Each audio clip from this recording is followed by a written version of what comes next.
Hello everyone, आज के video में आपका स्वागत है। आज हम देखेंगे अंतर भारतीय मराठी इस पाठ्य पुस्तक का 10वां पाठ जड़न-घड़न। ओके, तो चलो देखते हैं पाठ जड़न-घड़न। पाठ परिचय। किशोरी आमोणकर, जन्म 1931, मृत्यु 2017। इस पाठ की लेखिका है किशोरी आमोणकर और इनका जन्म 1931 में हुआ और मृत्यू 2017 में। शास्त्रीय संगीतातील प्रसिद्ध गायिका, त्यांच्या संगीताचे अनेक कार्यक्रम परदेशातही लोकप्रिय झाले आहेत। शास्त्रोक्त संगीत जो है उसकी एक प्रसिद्ध गायिका है और उनके संगीत के बहुत सारे प्रोग्राम्स जो है परदेश में ही लोकप्रिय हुए हैं। महाराष्ट्र शासनाचा महाराष्ट्र गौरव, प्रेस काउन्सिल ऑफ इंडियाचा कला शिरोमणी इत्यादि अनेक पुरस्कार त्यांना मिळालेले आहे। उनको बहुत सारे पुरस्कार मिले हैं। महाराष्ट्र शासन का महाराष्ट्र गौरव ये पुरस्कार उनको मिला है और प्रेस काउन्सिल ऑफ इंडिया का कला शिरोमणी ये पुरस्कार भी उनको मिला है।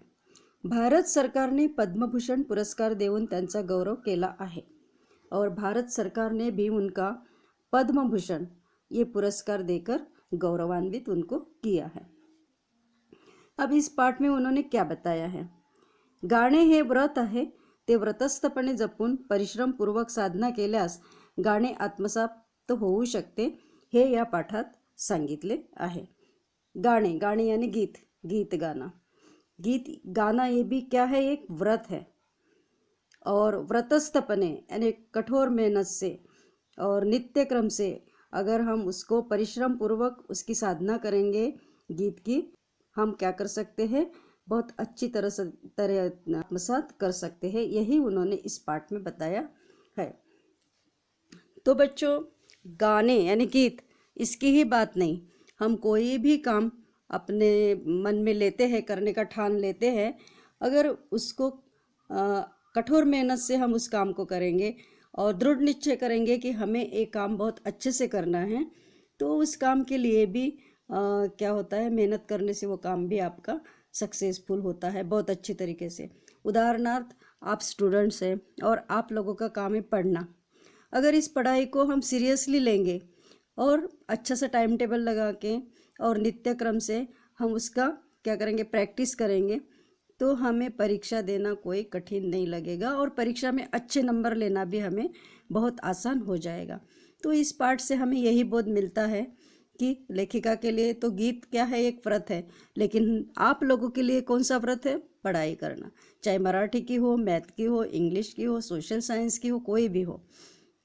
मैथ को भी आप ज़्यादा से ज़्यादा प्रैक्टिस करेंगे तो दोस्ती हो जाएगी आपकी मैथ के साथ और आपको लगेगा कि मैथ ही मैथ कर लो, दूसरा विषय लेना ही नहीं हाथ में, ऐसे आपको लगेगा। तो हर एक कोई भी काम हम हाथ में लेते हैं तो उसके पीछे लगना चाहिए और उसके लिए नियमितता होनी चाहिए, कठोर व्रत करना चाहिए, दृढ़ निश्चय करना चाहिए, तो कोई भी अपना जो लिया हुआ संकल्प है, काम है, वो आसानी से क्या हो जाता है, बहुत अच्छे तरीके से पूरा हो जाता है। ओके, तो चलो देखते हैं पाठ जड़न घड़न। पाठ का शीर्षक है जड़न घड़न।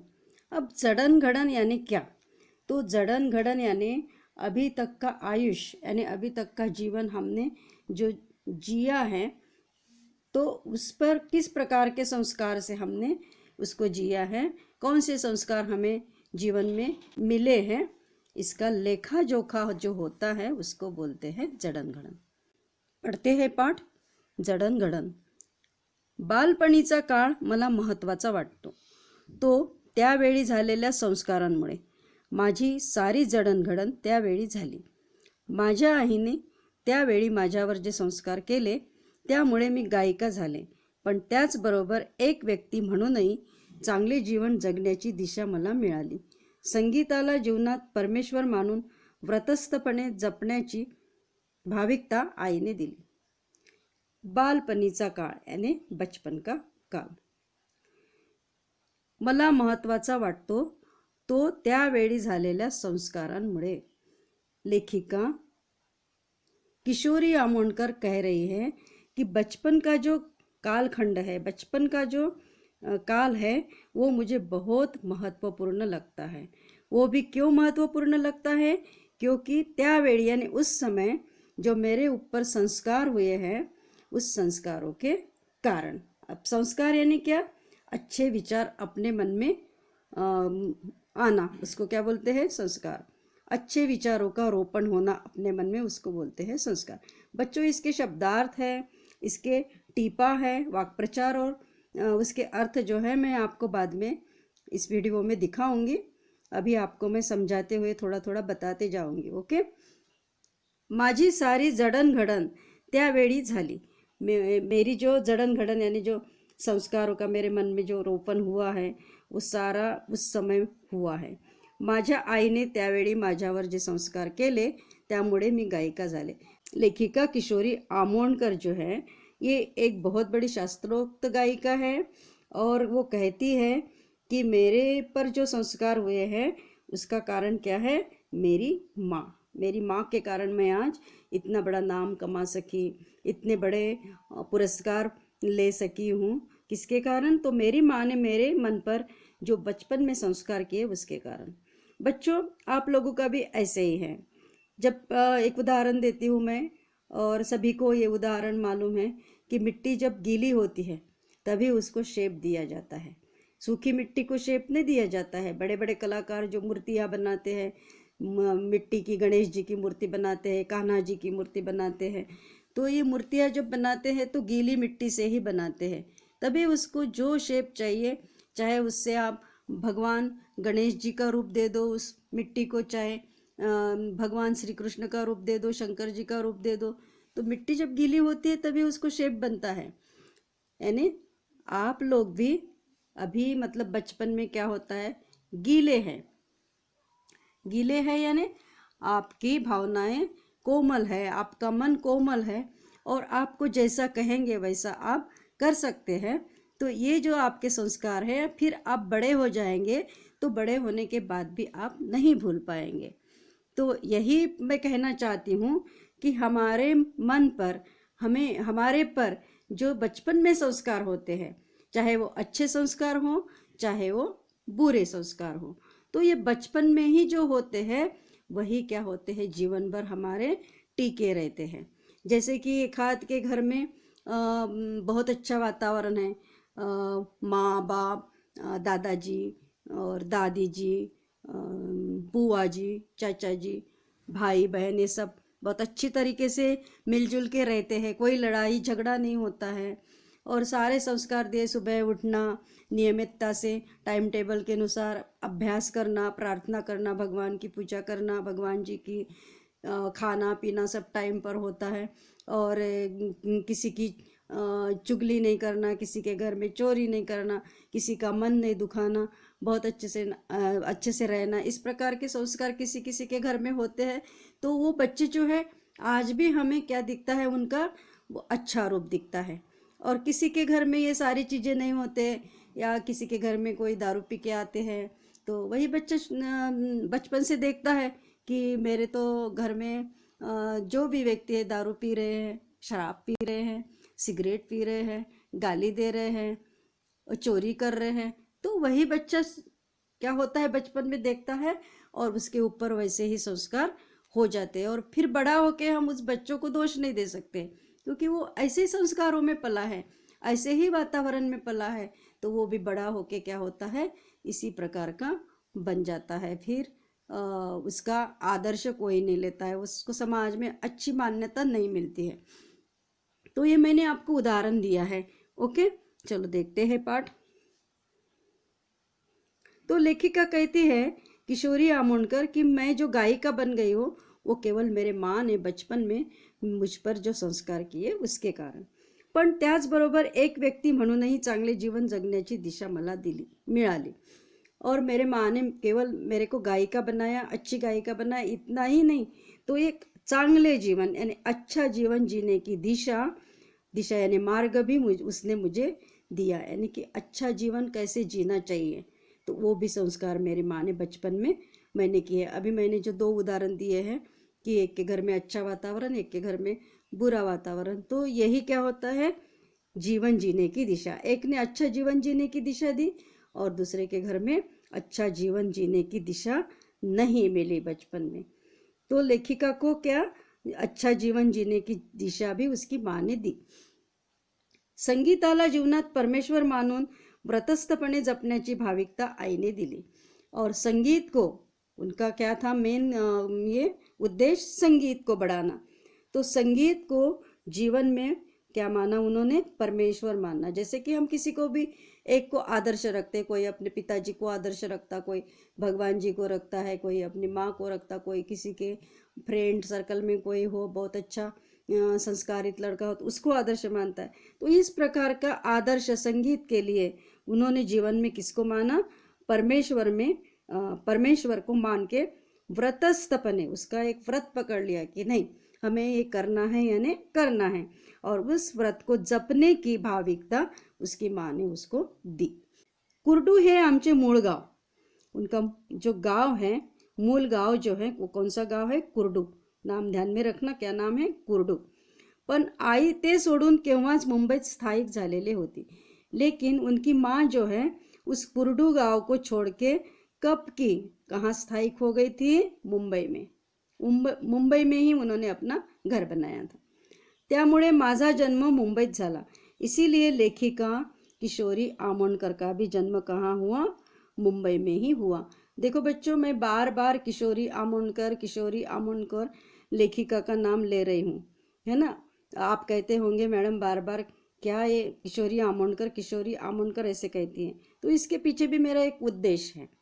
कौन सा उद्देश्य है, जैसे कि मतलब व्याकरण में आपको बताया है कि नाम होता है सर्वनाम, नाम यानी संज्ञा, सर्वनाम होता है. और नाम का हम उच्चारण बार बार करते हैं, संज्ञा का उच्चारण हम बार बार करते हैं तो हमारे कानों को अच्छा नहीं दिखता है. जैसे कि मैं एक नाम ले रही हूँ यहाँ, वही लेती हूँ किशोरी.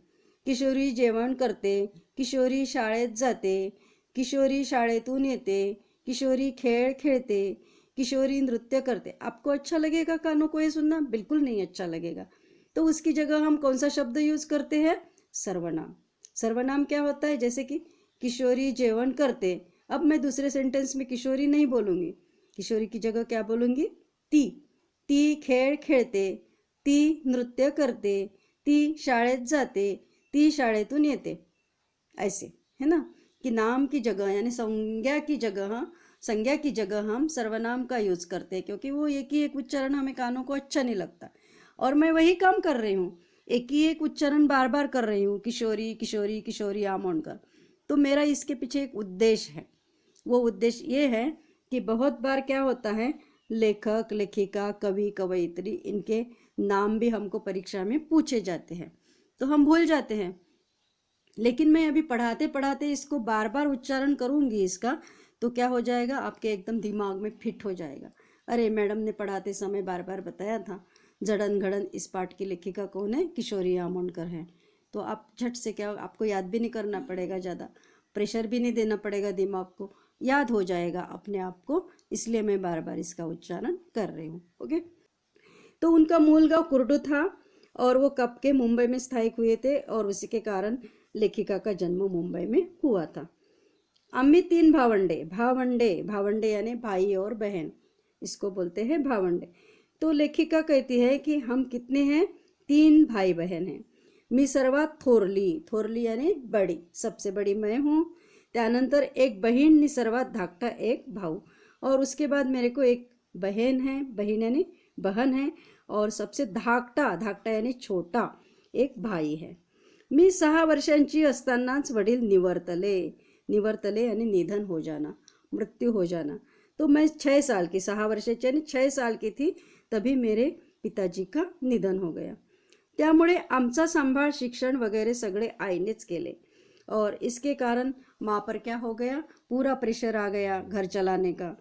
तो हमारा जो सांभाळ यानी संगोपन, पालन पोषण और मेरा शिक्षण यानी पढ़ाई वगैरह हम लोगों का, लेखिका का, उसके भाई बहन का किसने किया, फिर आई के ऊपर ये जिम्मेदारी आ पड़ी. तो आई ने ही उन लोगों का सारा संगोपन किया. माझे शिक्षण अर्थातच मुंबईत झाले और मेरी पढ़ाई भी हम मुंबई में स्थायिक हुए. इसलिए कहाँ हुई, मुंबई में ही हुई. माझी आई प्रख्यात गायिका, तिला आम्ही माई म्हणत असू. लेखिका कहती है किशोरी आमोणकर कि मेरी आई, मेरी माँ कौन है? प्रख्यात, प्रख्यात यानी सुप्रसिद्ध, प्रसिद्ध गायिका है। और तिला आम्ही यानी उसको हम क्या बोलते थे? माई बोलते थे।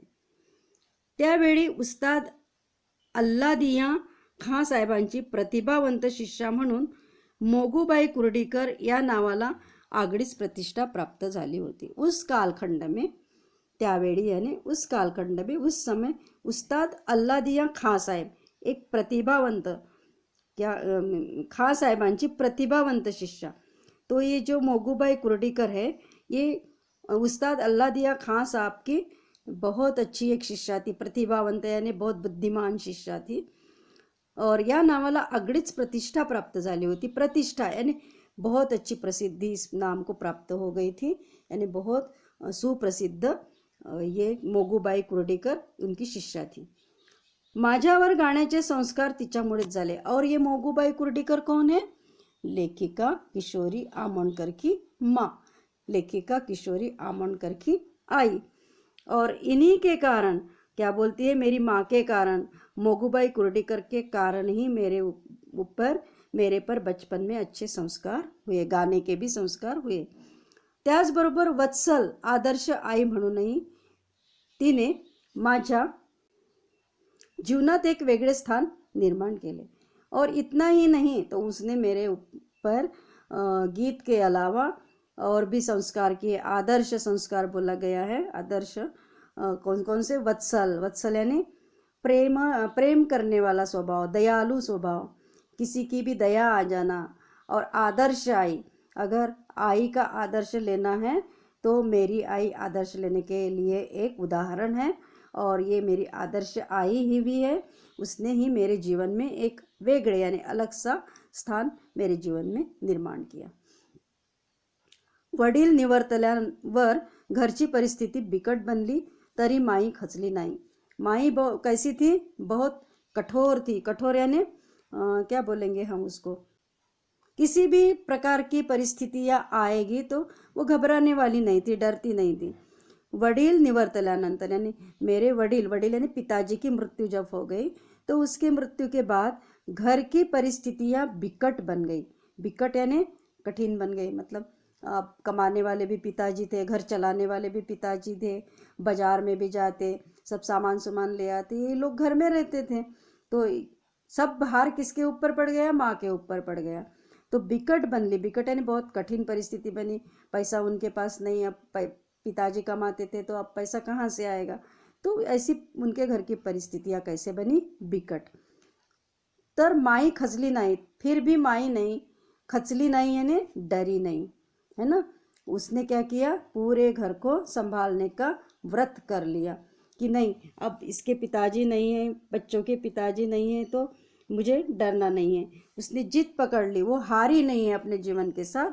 और उसने क्या किया? अपना परिवार चलाने का व्रत पकड़ा। ती मूळचीच धीराची, धीर यानी धाडस, साहस, धैर्यवान। वो कैसी थी? मूळची, मूळची यानी पहले से ही, शुरू से ही मोठ्या जिद्दीची, और जिद्द थी उसके पास कि ये काम मुझे करना है तो करना है, पीछे हटना नहीं है, हार मानना नहीं है, मैं उसको करके रहूंगी, इस प्रकार की जिद्द। परिस्थितीला शरण न जाता तिने स्वतः काम करायला सुरुवात केली।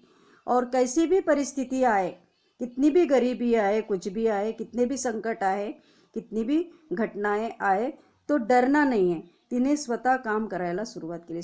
खुद स्वतः यानी स्वयं काम करने को उसने शुरुआत की। कारण आपल्या मुलांनी आयुष्यात स्वतंत्रपणे काहीतरी मिळवले पाहिजे हा तिचा ध्यास होता। कारण क्या था कि उसको लगता था कि आपल्या यानी मेरे मुलांनी यानी बच्चे, मेरे बच्चों ने आयुष्य में यानी जीवन में स्वतंत्रता से कुछ तो भी करना चाहिए, बहुत अच्छा करना चाहिए, हा तिचा ध्यास होता। ये उसका ध्यास यानी जिद्द थी।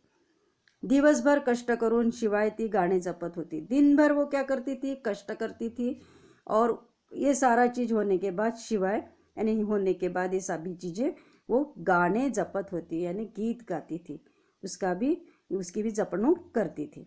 गाणे हे तिचे व्रत होते। उसका एक ही व्रत था, वो कौन सा था? गाणे। और दूसरा भी एक व्रत था, वो कौन सा था? अपने बच्चों का पालन पोषण अच्छी तरीके से करना, उन पर अच्छे संस्कार करना, ते ती व्रतस्थपणानेच जोपासत होती। और उसका जो गीत है उसमें कभी खंड नहीं पड़ने दिया उसने, क्योंकि अभी खंड पड़ने वाला ही था, क्योंकि पिताजी की मृत्यु हो गई, बच्चों को संभालना है, बाहर जाके काम भी करना है, सब कुछ देखना है।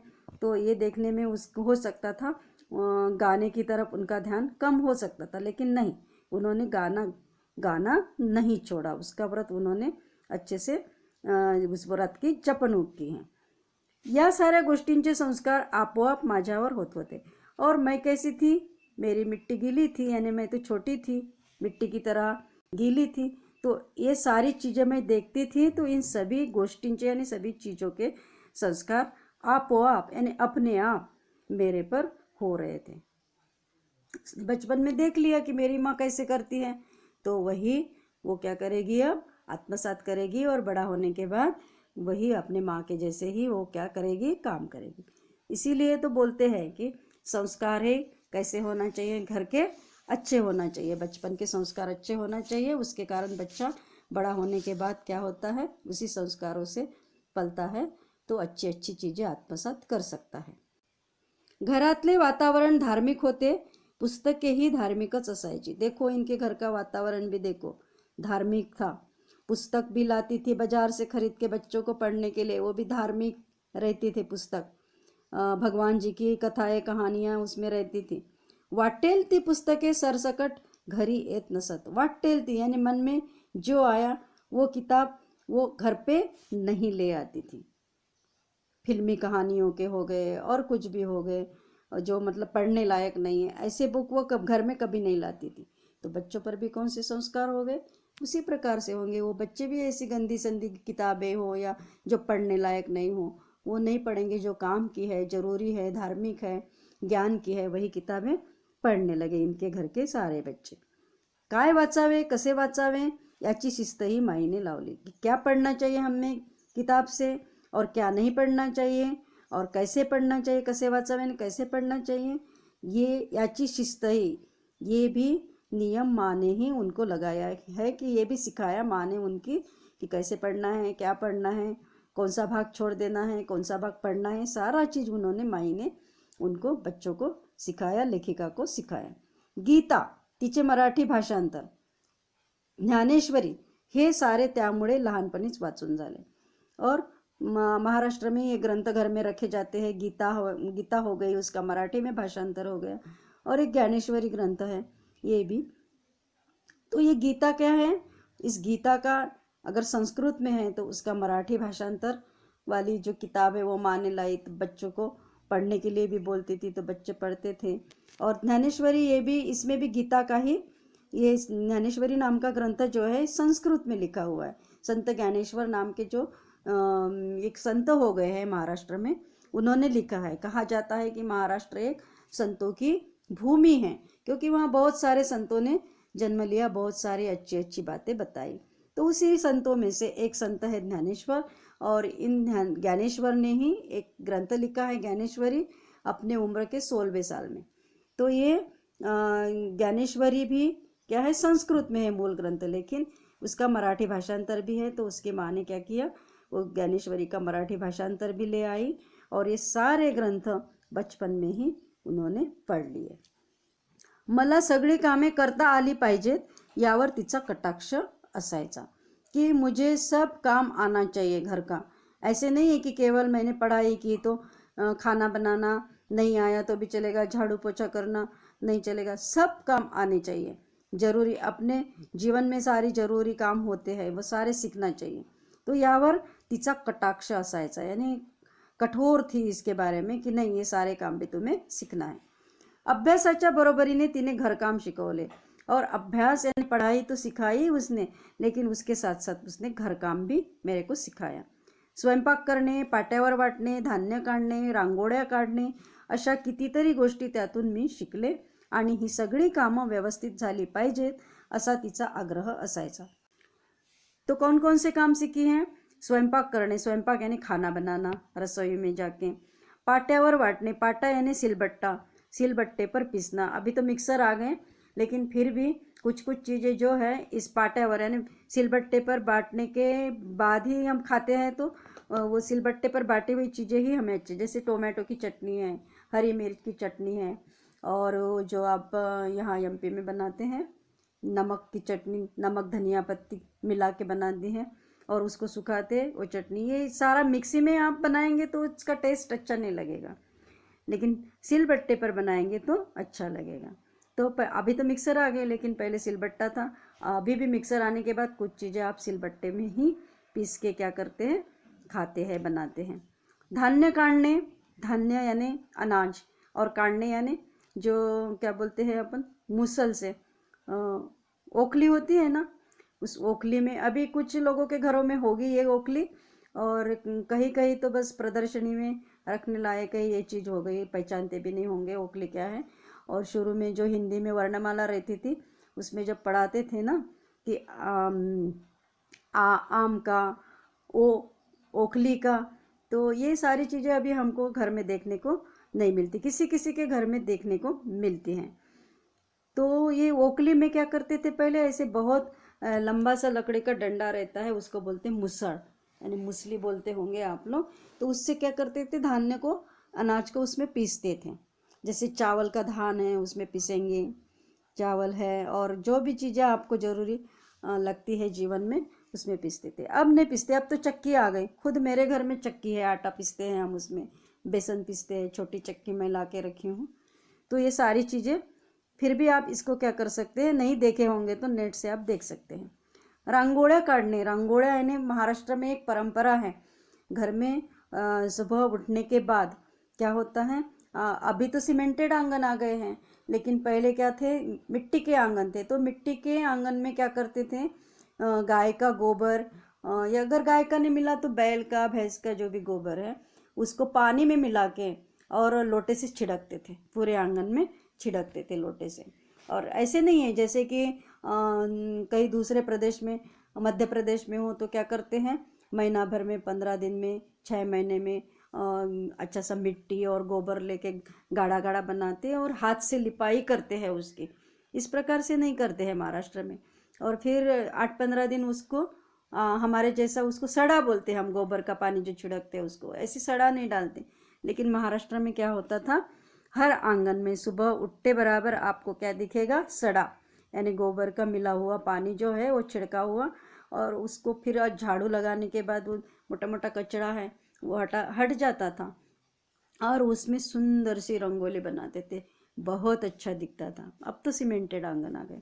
तो रंगोली बनाना, ये सारे काम, ये सारी बातें ये कहाँ से सीखी है किशोरी आमोणकर, अपनी माँ से।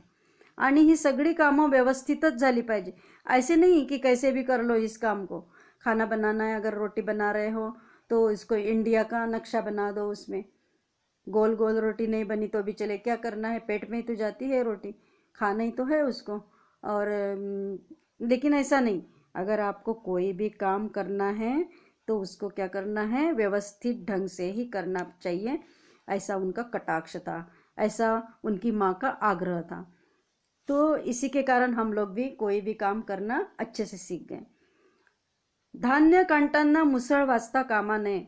देखो अब इसके लिए भी मैं उदाहरण देती हूँ। कुछ नवोदय के स्टूडेंट्स हैं, नवोदय विद्यालय के, वहाँ रेसिडेंशियल स्कूल है, तो वहाँ क्या बच्चे हॉस्टल में रहते हैं, मेस में खाना खाते हैं। तो मैंने भी देखा है मेस में खाना खाते हैं बच्चे क्या करते हैं, खाते खाते चम्मच की आवाज़ करते हैं, ऐसी उनकी चम्मच बजती हैं कि मतलब जैसे एक आध म्यूजिक चल रहा हो। तो नहीं, ऐसे ये भी कुछ टेबल मैनर्स भी होते हैं खाने के, हमें चम्मच बजा बजा के नहीं खाना है। और ये सारे संस्कार अभी 6 क्लास में यहाँ बच्चे आते हैं नवोदय में, तो अभी 6 क्लास में हम बताएंगे तो कुछ बच्चे सीखेंगे, कुछ बच्चे नहीं सीखेंगे। लेकिन इसके पहले घर में भी तो 6 क्लास में आने के पहले खाना खाए हैं बच्चे, और उनको बचपन में जो संस्कार हुए हैं, अगर उनकी माँ ने, घर के लोगों ने बताया होगा कि बेटा खाते समय चम्मच नहीं बजाना है, तो क्या करेंगे बच्चे, यहाँ के चम्मच नहीं बजाएंगे, है ना। तो यही क्या होता है, काम को व्यवस्थित रूप से करना, ये उसकी माँ का आग्रह था, और उसी के कारण वो सारी अच्छी अच्छी बातें सीखी है। और वैसे क्या, धान्य काटताना मुसळ वाजता कामा नये, ये उसकी माँ उनको कहती थी कि उन्होंने धान्य कूटना अनाज पीसना भी ओखली में उनको सिखाया। तो हो सकता है लेखिका का जो मुसली है वो बचता होगा, तो वो बोली कि नहीं, ये कुटते समय बजना नहीं चाहिए, इसको बिना बजे ही कुटना है। त्याचा इतरांना त्रास होतो। क्या होता है कि उसका बाकी लोगों को त्रास होता है, बाकी लोगों को उसकी परेशानी होती है। जैसे कि घर में कोई सोया है, घर में कोई अभ्यास कर रहा है, पढ़ाई कर रहा है, तो ये आवाज़ें अच्छी नहीं लगती है। तो इसीलिए हमें क्या करना है, इसको धीरे से ही कूटना है। और भी मैं एक उदाहरण देती हूँ। बहुत बार बर्तन वगैरह धो के रख देते हैं हम, है ना, और फिर क्या करते हैं, उसका पानी झर गया कि उसको लगाते हैं। तो बहुत सारे लोगों को आदत होती है कि खड़धड़ खड़धड़ इस प्रकार की बर्तनों की आवाज़ होती रहती है। और उस समय अगर घर में कोई व्यक्ति सोया है या कोई महत्वपूर्ण काम कर रहा है या वृद्ध व्यक्ति है, तो उनको ये आवाज़ें अच्छी नहीं लगती, शांति अच्छी लगती है घर में, तो ये ठीक नहीं है। तो ये भी एक काम है व्यवस्थित करना। बर्तन धोने के बाद बिना आवाज़ से हम उस बर्तनों को रैक में कैसे लगाएंगे। तो ये सारे काम वो बचपन में ही उसको बताती थी। मी काम करताना तिचे बारीक लक्ष असायचे, और जब मैं काम करती थी तो उसका बारीक लक्ष्य, यानी वो बारकाई से मेरे को देखती थी कि ये ढंग से काम कर रही है कि नहीं कर रही है। त्यामुळे आपोआपच काम व्यवस्थित केले जाए। और मैं क्या करती थी, फिर उसको डरती थी कि अगर मेरे से अच्छा काम नहीं हुआ तो माँ क्या करेगी, गुस्सा हो जाएगी, डांटेगी। तो इसके कारण आपोआप यानी अपने ही आप वो सारे काम मैं व्यवस्थित करना सीख गई। स्वयंशिस्तीची ही जाणीव माईने करून दिली। स्वयंशिस्त यानी खुद को ही शिस्त लगाना, खुद को ही डिसिप्लिन में रखना, इसको बोलते हैं स्वयंशिस्त।